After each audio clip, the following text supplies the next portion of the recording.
Okay, so what we just went over was the many, many, many strengths of Jimmy Page, and now we'll talk a little bit about his weaknesses, and we'll come back to the ones a little bit we talked about earlier. And this, by the way, follows the template on the website dinosaurrockguitar.com, on which these podcasts are based. So if you haven't visited that website, be sure to do that. dinosaurrockguitar.com.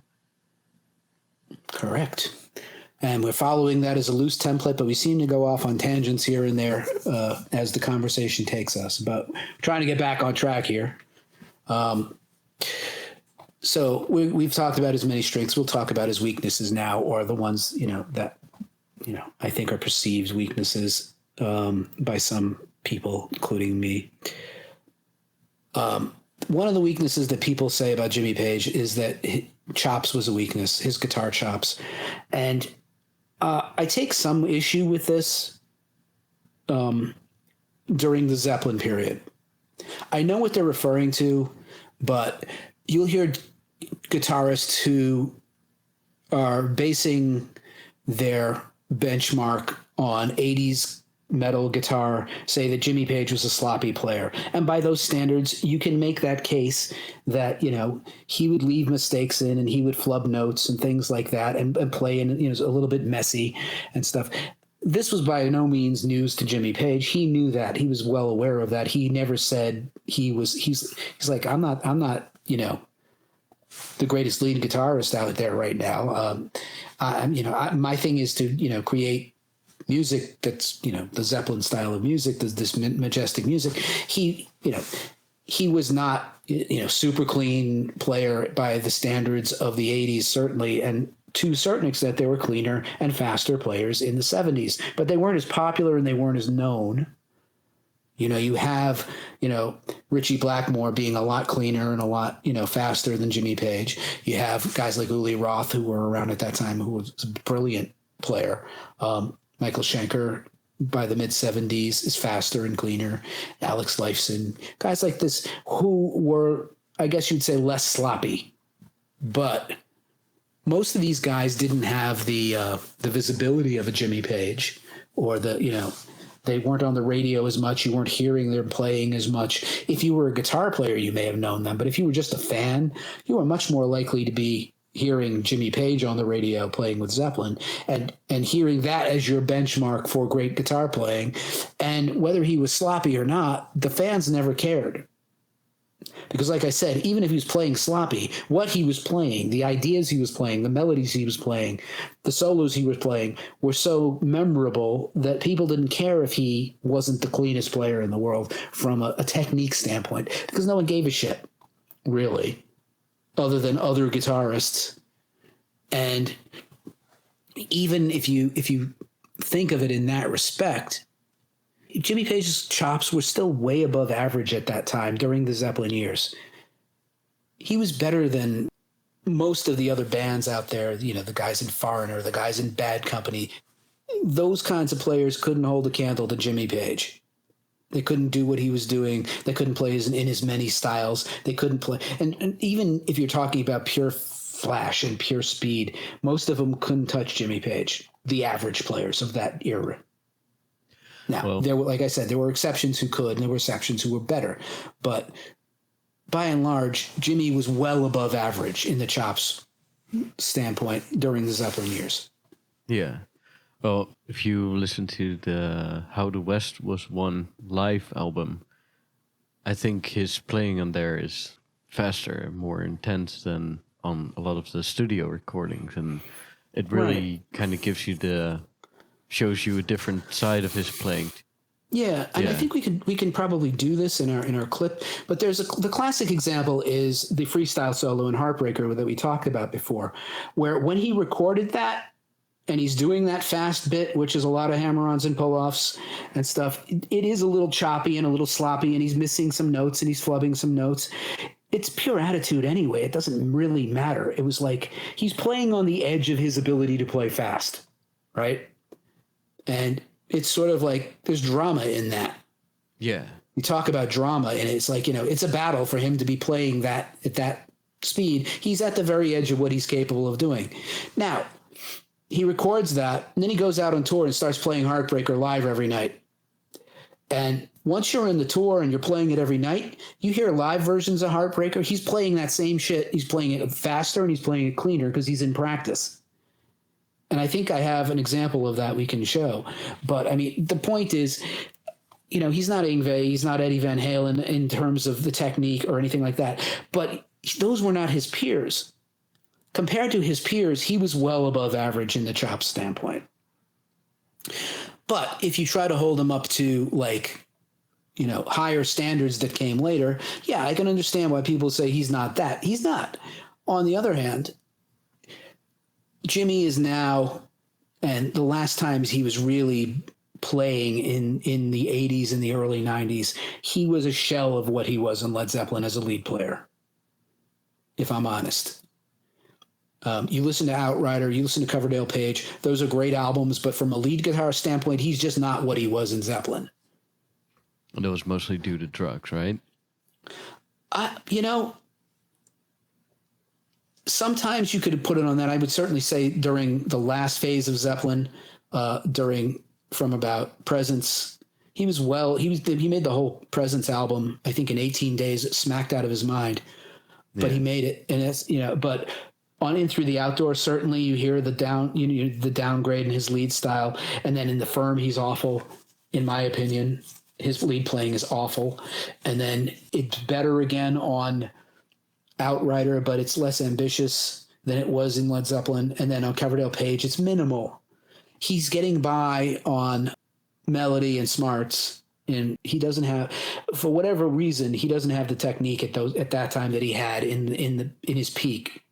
Right. Now, is it drugs and atrophy and all of that? Maybe. Is it that there was at one point there was rumors he had some sort of arthritis or something? I don't know, but it just, for whatever reason, after Led Zeppelin and after, you know, he stopped being in Led Zeppelin, his chops just fell off a cliff.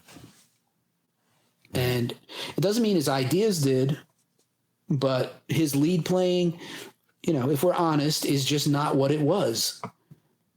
And I don't think anybody would really deny that.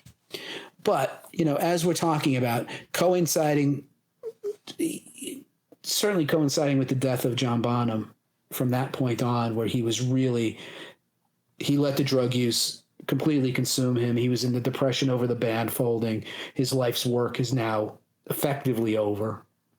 And he fell off a cliff in a lot of ways.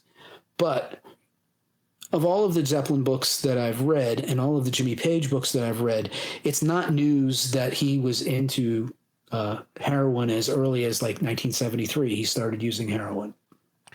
That was around which album? I think it was probably by the tour of the House of the Holy tour. The song remains the same era. That's right. Yeah, House of the Holy. Right. Fifth you one. don't see it yet. You don't see it affecting his playing then in 73. And I think my understanding about his heroin use also was never that it was always he was snorting it rather than injecting it. Not that you can't get addicted that way and everything like that, but he started snorting heroin, I guess, around 73. Cocaine was rampant among all the bands in that era. And of course, as we once talked about before, one of the reasons that so many people got into heroin was they'd be so jacked up on cocaine they couldn't sleep and they needed to come down. And heroin would take you back down so that you could sleep. But so he starts around 1973 with heroin. You don't really see it affecting the band at that point. By 75, and you get to like the Earl's Court footage of that concert, you can see he's looking a little different by then. He's still functioning, you know, very well at a very high level, but he's physically looking a little less healthy, I think, a little more gaunt by 75.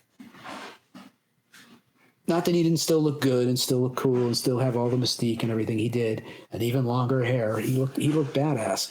But I mean, if you start looking at it from a point of like, do I see the heroin yet? Do I see the heroin yet? By 77, you're definitely seeing the heroin. And in the footage that you can find from the 1977 tour, he's super thin. I mean, he was always thin. There was never an ounce of fat on the man.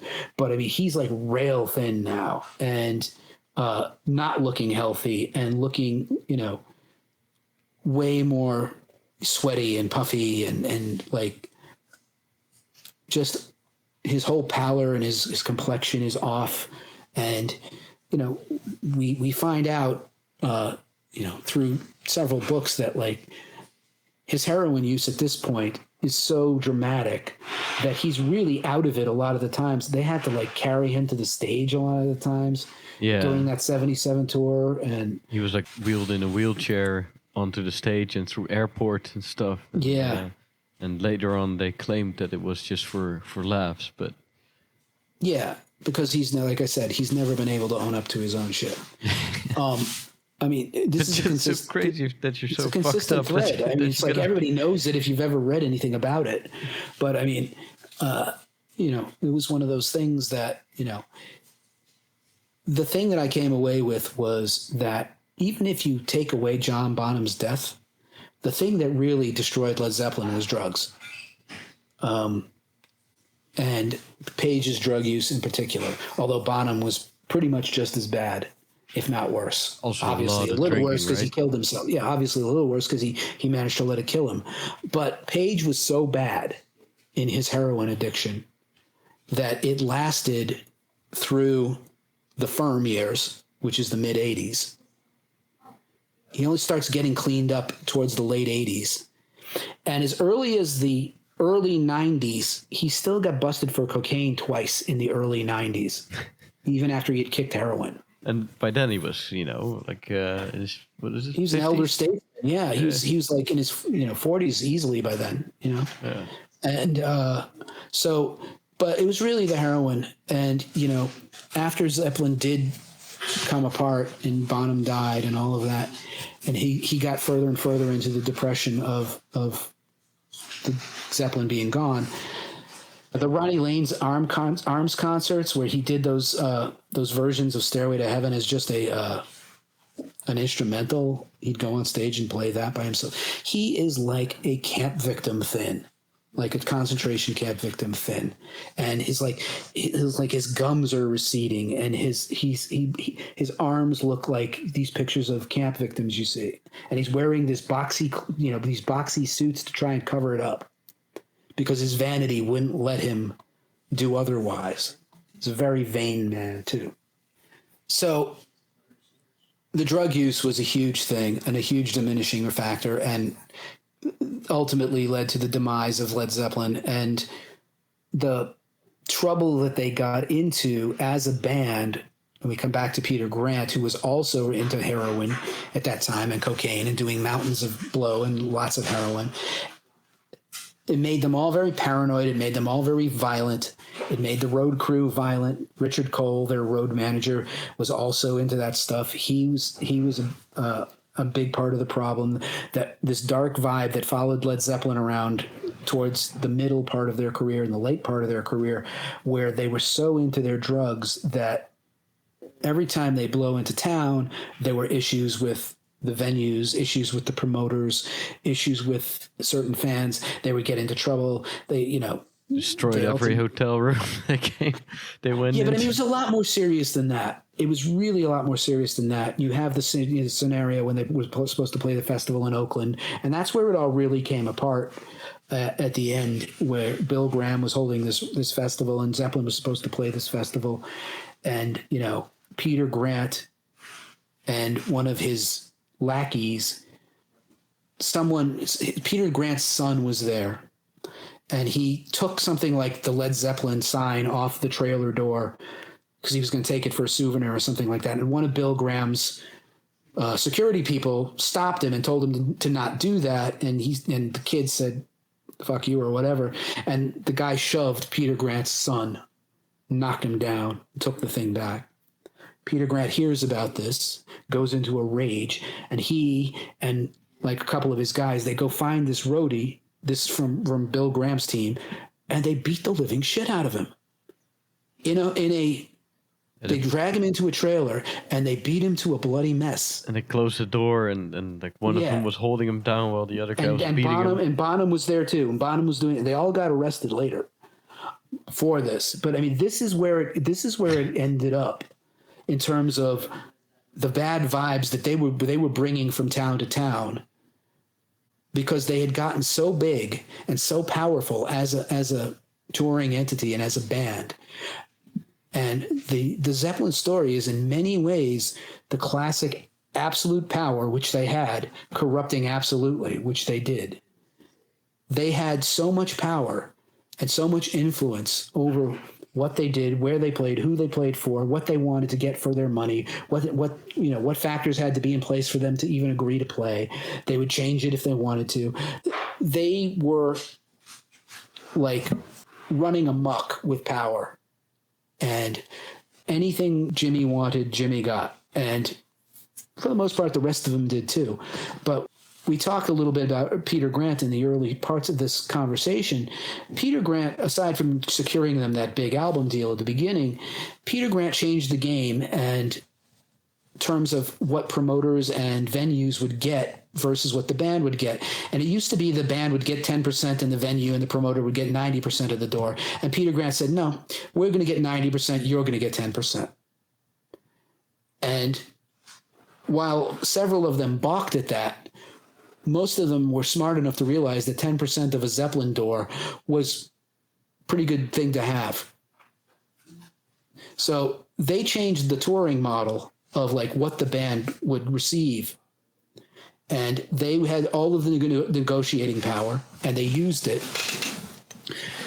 And they didn't win any friends that way out on the tour circuit because people resented that. And whether, I think in many respects, Peter Grant was right. The band should make the money, not the promoters. The lion's share of the money should go to the artist. But that was very new then, because they had the power of being able to say, I'll put 58,000 people in your stadium as many nights as you want us to play. They start doing the math in their heads. Well, 10% of that is pretty good, rather than having them say, we're not going to play here and you get nothing. It's take it or leave it. This is Zeppelin's terms. Take it or leave it. And most of them took it. So they changed that. So they were able to do largely whatever they wanted. They had a legal team keeping them out of trouble when they needed to, when they had bad things happen. They had, the lawyers on staff taking care of things. And it was really, they had more clout than pretty much everybody else except maybe the Stones. I don't think the Stones wielded their clout the same way. But Zeppelin wielded their clout with menace. And there was also this story that I found pretty memorable. Was they were at some big show in the US somewhere, and backstage the cops found like a mountain of cocaine, like enough to put you away forever for quite a while. Yeah, and and then I think it was probably Peter Grant. He started pulling out dollar bills, started adding like thousands. He could be like, he carried around a huge duffel bag of cash, and to buy cocaine and then to pay off cops. And at the beginning, the cops were saying like, "No, we're not allowing this." Like, "Oh yeah, you're still not allowing this." Well, just putting. Yeah, and he puts 5,000 on the table, and then he puts 10,000 on the table. Exactly. Yeah, and then it's like by the time they're up to like 25,000, the cops are like, "What cocaine?" Yeah, exactly. Yeah, and that's what I'm talking about. Absolute power to do that, whatever you want, and to get away with it. Now, you could say, okay, but when you're also doing the mountains of cocaine that's making you paranoid and making you violent, it's a bad marriage that is not going to end well. And it didn't. They were all coked up, or was it mostly Jimmy Page and Bonham? I think everybody but Jonesy, I guess. And I'm sure he did some too, but he never let anything get the better of him. Yeah. But Plant was certainly doing plenty of blow. And but not like Jimmy Page and Peter Grant and Richard Cole. Those guys were really and Bonham was always doing too much of everything. So, and Bonham was an instigator too, and a mean drunk. So he'd get into trouble too. And a big, strong guy. Yep. There was this malevolent aura about Led Zeppelin, and there's multiple stories of people saying, I just didn't. It's like we had to have them come through town and play because it was, economically you wanted it, but nobody enjoyed having them come through town to play. If you were the venue or the promoter, they all kind of despised them for the way they acted. You wouldn't think of that if you listen to especially their acoustic music. It's all like lovely and love songs and everything. And yeah, but I mean, it's not like Jimmy Page was getting into physical altercations with anybody himself. He was way too frail and too, But guys like Peter Grant and Richard Cole were big, strapping guys. And Bonham, like I said, Bonham would get, ripped, and he'd be, a violent drunk. And you see, and there's this classic scene in Song Remains the Same where Peter Grant is ripping this guy a new asshole in Madison Square Garden for selling pirate posters of the band. Right? There's many stories of him going and finding the guys who were bootlegging the shows with their tape recorders, and he'd smash their tape recorders and take the tapes. He was not going to have his band exploited in any way. And the other thing, we didn't talk about this so much, but it was back to the creative control side. And we'll talk about this a little in the discography. It was like they had control over their album art. Remember we talked about how Black Sabbath had no control over what the company was putting on their albums and stuff? Yeah. Led Zeppelin had ultimate control over every aspect of that stuff, to the point where by the time they released the fourth album, Jimmy Page was so pissed off at the press for writing this and that about them. He wanted them to focus on nothing but the music. So he said, we're not even going to put our name on this album. We're just going to put this image of this, this photography on this album. Everybody knows what the album looks like. And it won't say Led Zeppelin on the sleeve, and it won't say, and the record company's having apoplexy. You can't do that. No one will know of course you could do it. Just like go in a record store. Which is the new Zeppelin album? That? Okay, I'll have that. It didn't affect their sales at all, but they like I said, they had the power with the label. They had the power over the promoters. They had the power over the venues. They had ultimate power at a time when the mid 70s was, if you let your ultimate power go to your head, and they certainly did, you're going to end up with all of these problems with the drugs and the violence and all of this stuff.